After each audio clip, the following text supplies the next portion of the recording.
Mr. President, the bill that we just passed out of the Senate, a bill to aid the victims of the Superstorm Sandy, was important. It is important then that when we are faced with a disaster, whether it is a hurricane, whether it is an earthquake, whether it is a drought, whether it is a flood, that we step forward and find those ways that we can help citizens who have faced immeasurable loss.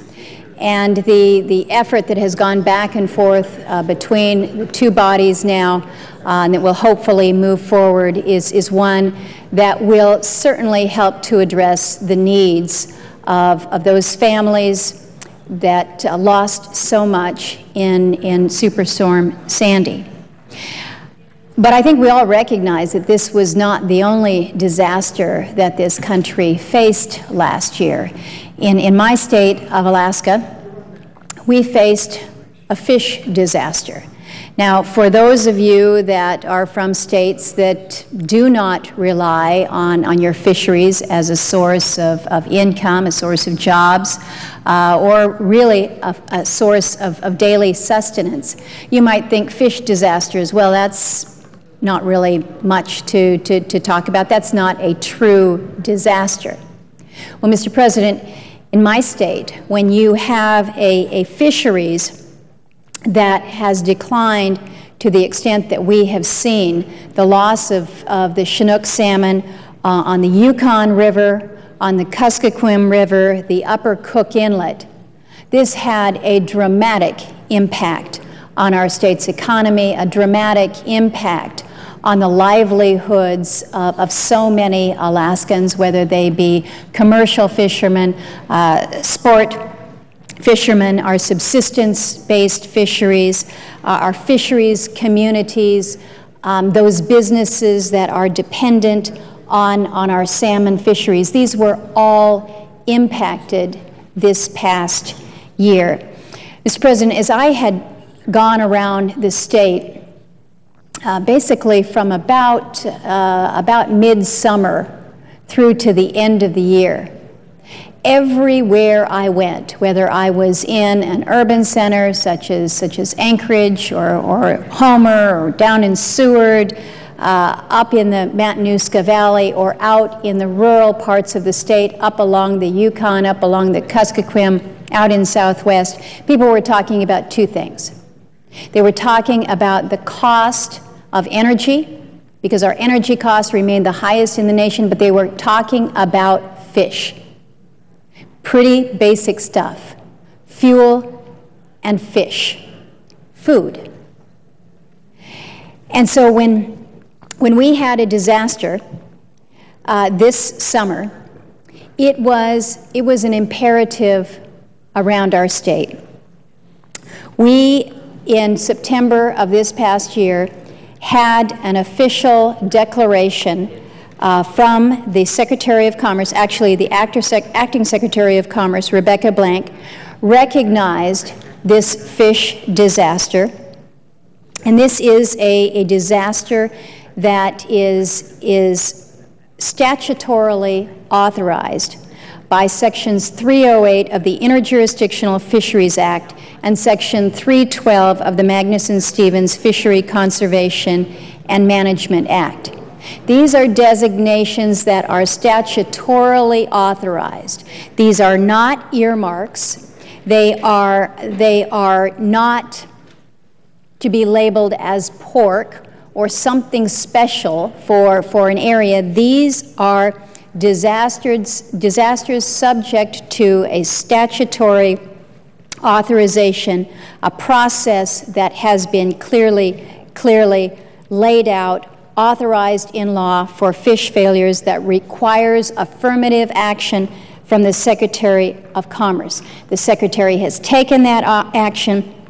Congress then needs to do its part by funding for these disasters.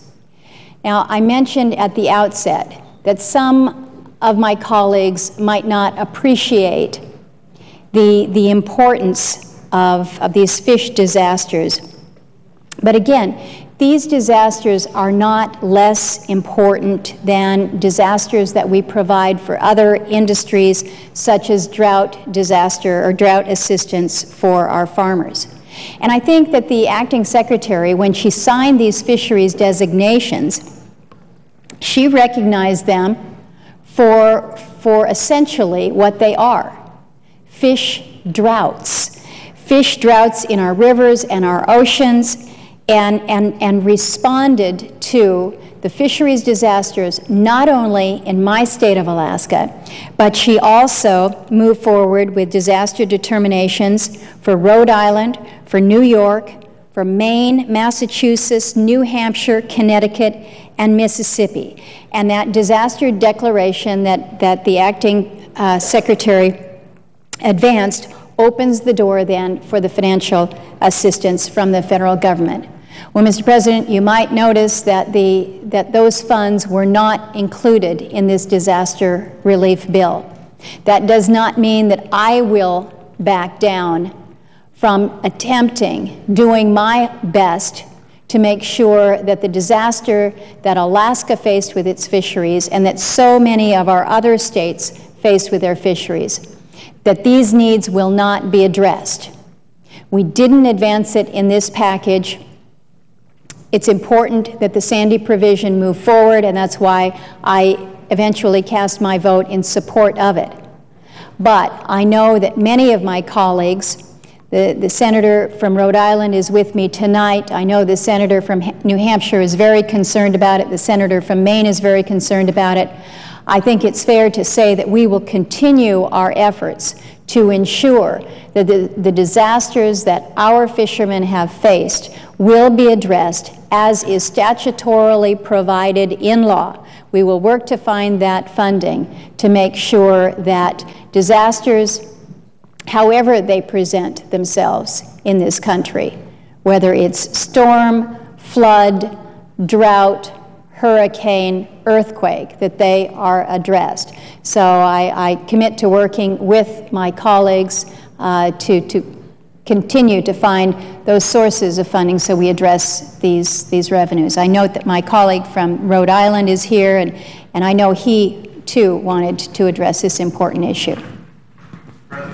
What is so important as part of this discussion, and you have stated this, Senator Shaheen, that our fishermen often are not included when we think about areas of disasters, and yet in terms of those industries, those parts of our economy that are making things happen, just folks kind of chugging along, it's our fisheries that have for decades and for centuries, as you note, Senator Whitehouse, for centuries, these have been producing good jobs and providing a source of sustenance for our families.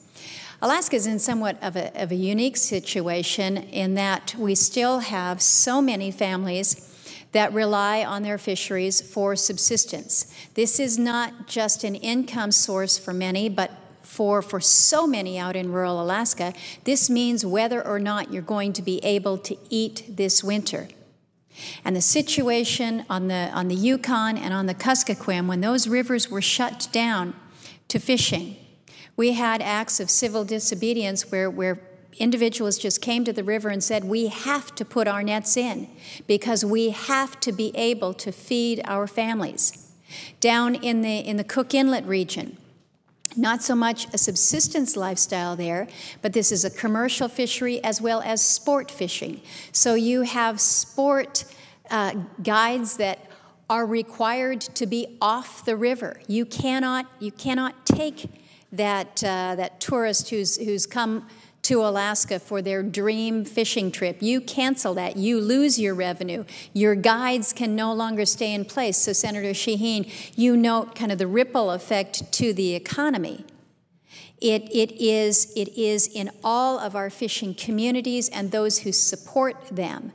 So when we talk about disasters in an area and the $150 million that was to be split between all of these different regions and states, It's a recognition that it is quite slight in comparison to the true loss to our economies, the true loss to our families who have suffered this. So again, I appreciate the commitment that we have from so many that have been impacted, that we don't give up on this, that we have gone through the process, we've jumped the hurdles to get the designation that is required by our government through the Secretary of Commerce.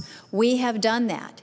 Now the step is for Congress to provide that authorization, that funding that makes the difference. It's one thing to get a disaster declaration on paper. It's another thing to be able to provide the relief. And I certainly intend to push until that relief is provided, not only for the families in Alaska, but for those who have been impacted by fisheries disasters throughout the country.